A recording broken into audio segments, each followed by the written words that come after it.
All rise. Judge for the B court is now in session. Judge, this is case number JVB 1009, Moore versus Davis.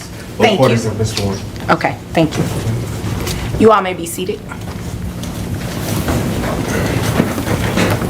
Okay, Ms. Moore, Yes, ma'am. you brought this case before the court. What's going on?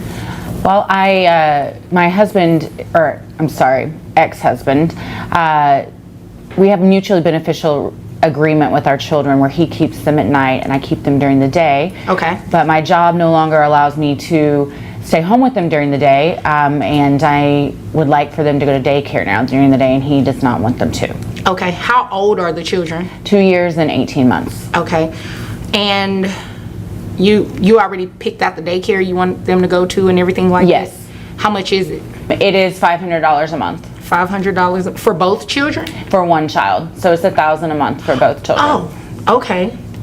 It's a nationally accredited daycare. Okay. That's not bad for 2 kids. What's your opposition to that? Hold on tight, this parenting conflict is far more than just a disagreement. A mother wishes to sign up her children for childcare, but what about the father? He isn't amenable.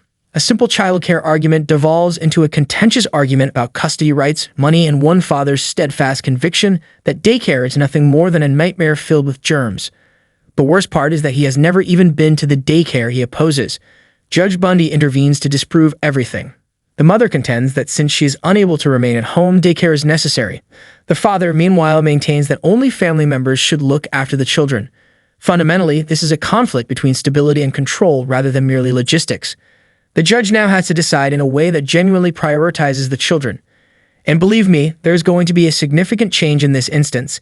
Keep an eye out.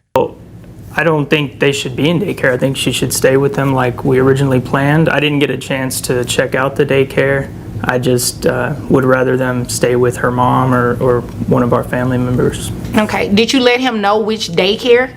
Yes, Your Honor.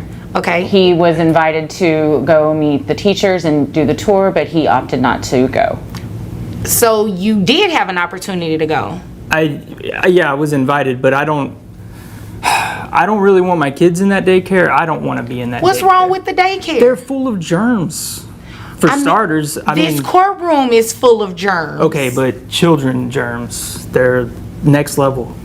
Okay, do they disinfect the daycare? I don't know that. They do. Right, you don't know. So you haven't even had the opportunity, you haven't taken the opportunity to try to do any kind of research. Okay. But the fact that there are germs at the daycare, I mean, that's not a good enough reason why you don't want them in there. I would rather them be with family, people we know. Okay, I mean, that's a valid point. The mother explains it simply. She had a system with her ex. He took care of the kids at night and she looked after them during the day. However, now that you have a full-time job, you can't stay at home. Her answer? A premier daycare with national accreditation that prioritizes safety, education, and high-quality care. However, this is the obstacle.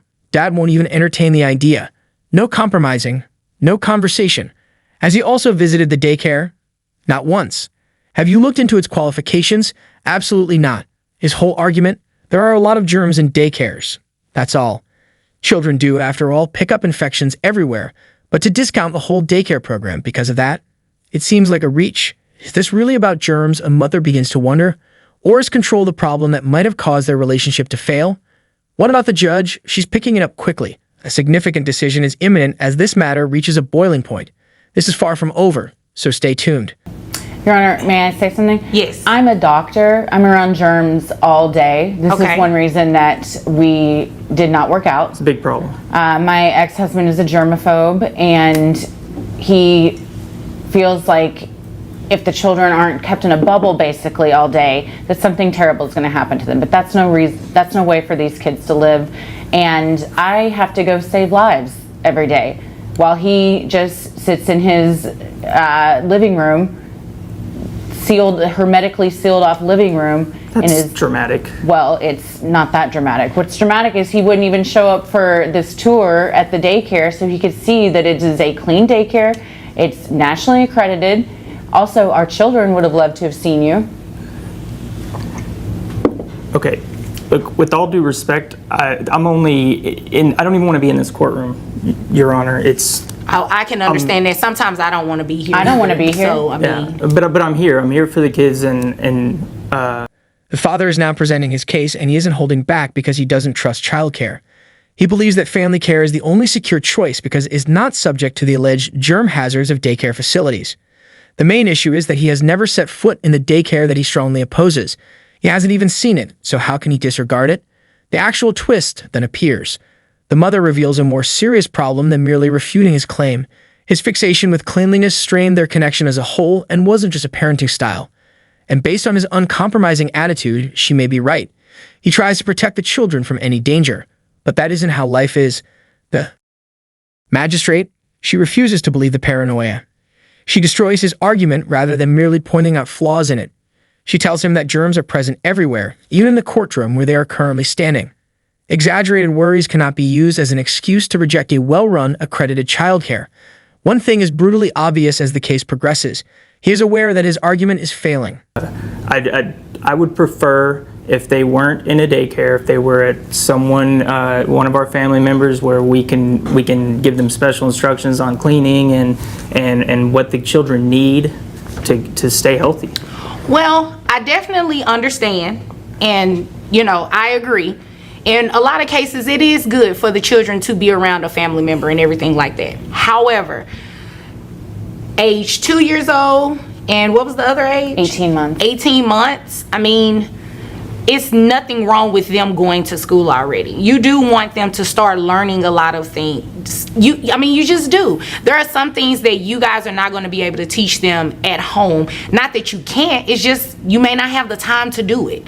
So I don't think that's necessarily a bad idea, but I do think it's a good idea for you to go and speak to the teachers, look around the daycare, see about the cleanliness of it and everything like that. And you guys should just work together and co-parent. So, When the law has to step in, the court isn't hesitant to permit daycare. If the kids were kept at home, they wouldn't have the same opportunity to study, grow, and socialize. What about the father's objections? They break down when faced with harsh, unyielding facts. The dispute has been officially settled. But who is paying for it is the true irony. The judge divides the $500 cost between the two parents, making things clear and fair. Doesn't it make sense? Not in the father's sight. He objects, arguing that the mother ought to cover the cost of childcare as it occurs during her free time. That argument doesn't last long.